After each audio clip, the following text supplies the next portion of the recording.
Hello everyone. Today I will be solving the first question of this assignment. ये इसका A part कहता है What is the ground state configuration of Sc plus ion justify? जब हम लोग Sc plus ion की बात कर रहे हैं तो हम लोग स्कैंडियम की आयन की बात कर रहे हैं। पहले हम लोग स्कैंडियम का इलेक्ट्रॉनिक कॉन्फ़िगरेशन देख लेते हैं। स्कैंडियम का एटॉमिक नंबर होता है 21।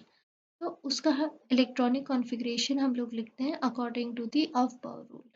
अब जब हम लोग Sc+ की बात कर रहे हैं मतलब स्कैंडियम की आयन की बात कर रहे हैं तो इसका मतलब है जो स्कैंडियम न्यूट्रल है उससे एक इलेक्ट्रॉन निकल गया है। तो अब जब हम लोग Sc+ का कॉन्फ़िगरेशन लिखते हैं तो हम लोग देखते हैं कि ये होता है 4s1 और 3d1।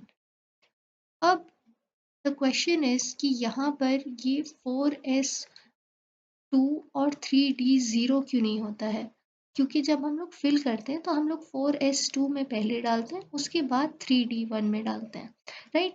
बट जब हम लोग एक निकालते हैं तो हम लोग 3d1 से नहीं निकालते हैं, हम लोग 4s से निकालते हैं और ये हमारा बन जाता है 4s1, राइट।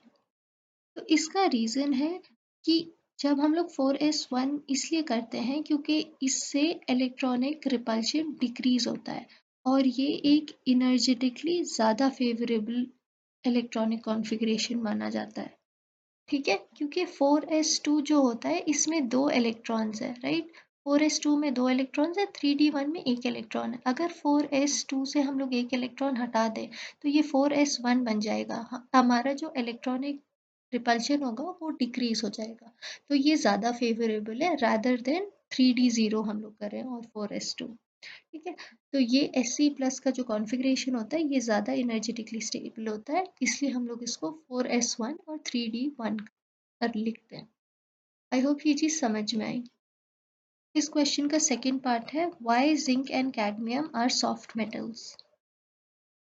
जो जिंक एंड कैडमियम होते हैं अगर इसका इलेक्ट्रॉनिक कॉन्फ़िगरेशन देखें तो इनके पास कंप्लीटली फिल्ड d ऑर्बिटल्स होते हैं।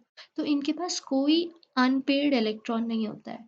जब इनके पास कोई अनपेयर्ड इलेक्ट्रॉन नहीं होता है तो इसकी वजह से ये लोग वीक मेटालिक बॉन्ड्स फॉर्म करते हैं, जिसकी वजह से इनको हम लोग सॉफ्ट मेटल्स बोलते हैं, ठीक है। तो आई होप ये दोनों पार्ट्स समझ में आए एंड थैंक यू।